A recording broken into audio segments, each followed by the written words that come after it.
కూటమి ప్రభుత్వ మంత్రులు తెలుగుదేశం పార్టీ నాయకులు జ్యోతి క్షేత్రంలో కూలగొట్టిన భవనాలను తిరిగి పునఃనిర్మాణం చేస్తామని పత్రికలలో డ్రామాలు ఆడుతున్నారని, అటవీ శాఖ అనుమతి లేకుండా ఎలా నిర్మాణాలు చేస్తారని Kadapa MP Avinash Reddy, MLA doctor Sudha, MLC DC Govinda Reddy, మాజీ ఎమ్మెల్యే రఘురామిరెడ్డి తీవ్ర స్థాయిలో మండిపడ్డారు.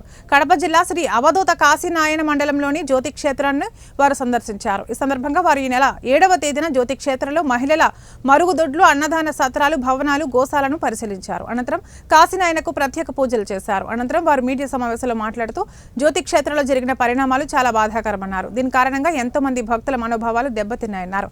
తెలుగుదేశం పెద్దలు భవనాలు కూలగొట్టిన విషయం మాకు తెలియదని క్షమాపణ చెబుతున్నామని, సొంత నిధులను ఇచ్చి తిరిగి పునఃనిర్మాణం చేస్తామని భక్తులను డైవర్ట్ చేసేందుకు కల్లబొల్లి మాటలు చెబుతున్నారన్నారు. అటవీ శాఖ అధికారులు అనుమతులు లేకుండా ఎలా తిరిగి కడతారన్నారు. ఎంతో మంది ఈ ప్రాంతానికి సంబంధించిన ఎంతో మంది మనోభావాలు, సెంటిమెంట్స్ దెబ్బతిన్న పరిస్థితి. మరి ఈ సందర్భంగా ఎంతో చరిత్ర కలిగినటువంటి ఈ జ్యోతి క్షేత్రానికి ఈ సందర్భంగా మేము ప్రభుత్వాన్ని ఒకటే మనవి చేస్తూ ఉన్నాం. దాదాపు ఇక్కడున్న లక్ష్మీ నరసింహస్వామి టెంపుల్కి సంబంధించిన చరిత్ర ఒకసారి చూస్తే 200 సంవత్సరాల పైచిలుకు చరిత్ర ఇక్కడున్న నరసింహస్వామి గుడికి ఉంది. దాదాపు 1895లో అప్పుడు ఇష్యూ చేసిన గజెట్ నోటిఫికేషన్లోనే ఈ అటవీ ప్రాంతంలో నరసింహస్వామికి సంబంధించిన గుడి దాదాపు 0.5 హెక్టార్స్ ఉందని చెప్పి ఎప్పుడో 1895లోనే నోటిఫై అయిన పరిస్థితి. మరి ఇవాళ కాశిరెడ్డి గారు సమర్థ సద్గురు కాశిరెడ్డి గారు లక్ష్మీ నరసింహస్వామి భక్తునిగా ఇక్కడ ఎన్నో సేవలు చేసి ఇక్కడ జీవ సమాధైన పరిస్థితి.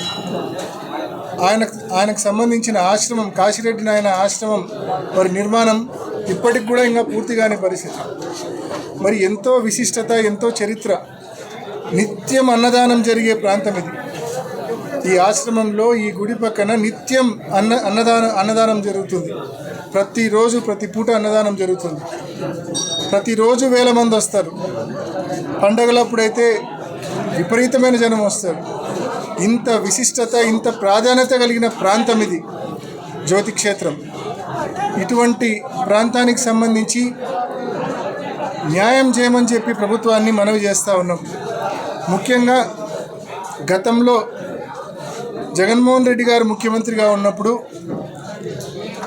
ఈ ప్రాంతానికి సంబంధించి, జ్యోతి క్షేత్రానికి సంబంధించి దాదాపు ఇక్కడికి రావడానికి రోడ్డు ఏదైతే ఉందో ఒక 3.26 హెక్టార్స్ రోడ్డు, ఆ రోడ్డు అయితేనేమి, జ్యోతి క్షేత్రంలో జరిగిన నిర్మాణాలు దాదాపు 9.7.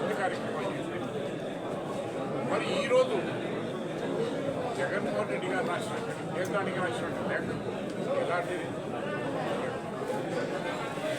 ప్రభుత్వానికి తెలియదు అని చెప్పేసి ఈరోజు నాయకులు చెప్తున్నారే.